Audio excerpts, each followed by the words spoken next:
As I said, I wasn't born in the continental United States. I was actually born on the other side of the planet in the Philippines. Immigrant. I'm not an immigrant. I'm a citizen. It's on my birth certificate. My hometowns around the globe in Pampanga. What? You never heard of it?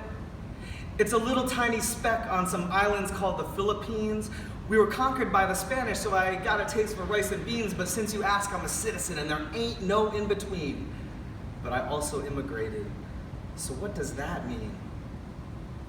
My mom left all her family to come be in the States. Legally, she had the chance to become something great. Land of opportunity, food piled high on plates, but wait. If my pop weren't in the Air Force, she'd be on a different course, dreaming of a better life from dusk until the break of dawn, and yup, she would have carried on, even if I was never born and you'd never even hear my voice, let alone the spoken song. But she left her family standing there, crying in the dusty air, and took a day-long trip on faith, new husband and a baby to a strange and unfamiliar place. And I bet your family's got a story that, when told, sounds just like that, with a slightly different setting and a slightly whiter privileged cast. I hope you ask your grandma and pop about your past before they pass, because if you don't, those stories die when they finally breathe their last.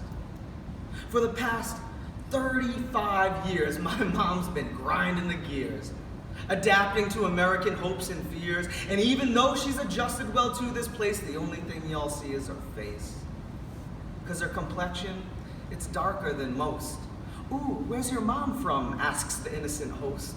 And she speaks well enough, so you're relieved, because at least you can assume that she ain't no fence jumper, or crawling in through tunnels, or cramped in a container, or stuffed into a bubble. She ain't a lick of trouble, because she fit into your world, despite the harsh insults you hurled. Speak English, or the food you cook, it smells while you're serving up McDonald's, Yo quiero Taco Bell, and oh well. She don't know the Constitution, can't recite the preamble, but she can swing a golf club and recite all the channels, tell you about the scandals, rocking Steve Madden sandals. One minute she was strange, the next minute y'all the same. But without that minute, she's just another figment, another digit, another stupid immigrant, holding up the shopping line, driving as if she were blind. You're wishing she would move along, but yo, hold up, that's my mom.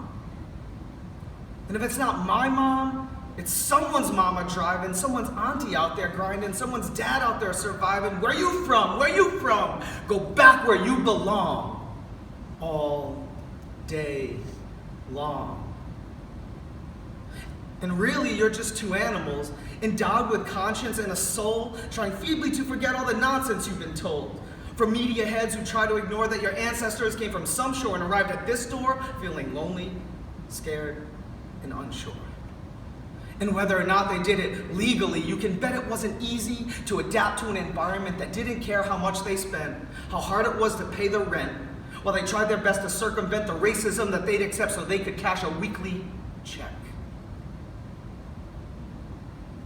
And isn't it a shame that no one constantly asks where you are from? They assume you are a native son and never think to implore upon the journey from which you have come, because there is one, I'm sure. Do you know it? What for?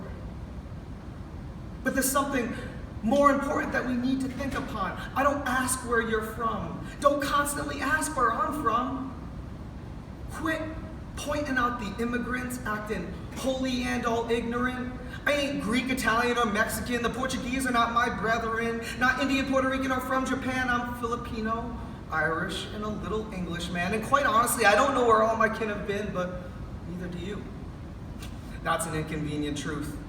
Even Ancestry.com will tell you that y'all came from somewhere where you'd be foreigners too. While you deny refugees and assume people you see that don't walk like you and talk like you, dress like you and smell like you, don't dream like you and scheme like you. The only difference being a head start put them behind you. Am I an immigrant? Am I a citizen? No, I'm a human, and you can't hide from me. If that's the focus of your vision, you're behind the times, you see? Ignorance is the privilege of the people we must tolerate. God help them if someday for some reason, they have to pack their shit and immigrate.